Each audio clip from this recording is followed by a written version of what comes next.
All right, so on this one, what we're going to do is we're going to do adding, subtracting positive numbers can be difficult sometimes. So a number line helps, and if you do this a lot, hold on a second. If you do this a lot, it helps you with integers. So the first thing I want to do for part one is we're going to mark these numbers on the line. So 2 is right here, that's positive 2. Negative 5 is over here.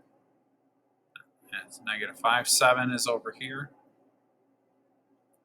And negative 10 is way over here.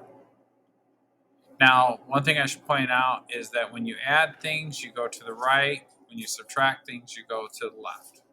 So don't think of adding and subtracting as like positive or negative. Think of it as moving so many units to the left or so many units to the right. So this first question says we're going to go to negative 5. So just go to negative 5 and then plus 2. Well, that means I'm going to move 1, 2 units in the positive direction, right? So where did I land? -3. Negative 3. So this equals negative 3. When you minus a minus, that means that you go in the opposite direction. So when you minus a minus, you actually plus. So we're going to start at 7. And then you would minus a negative, which means you're going to go to the right 3 spaces. So this is when you minus, you go the opposite direction of a negative 3, which is really the same as adding 3. Where did we land? Positive 10.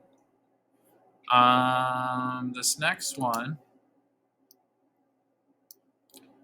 if I go to 10, this one you probably would know the answer, but think in terms of I'm going to go 4 units in the negative direction. So from here, I'm just going to go 1, 2, 3, 4, right? So then this is equal to 6. And then for 5, start at +5. Yeah, hold on. Let me make sure we got this right. All right, yeah, so we start at positive 5. And then you go 4. Which way? Right. Yep, very good. 1, 2, 3. Oh boy, 4. My humps are not the greatest. So what does this equal? +9. Positive 9. That's it. Yeah, it was easy.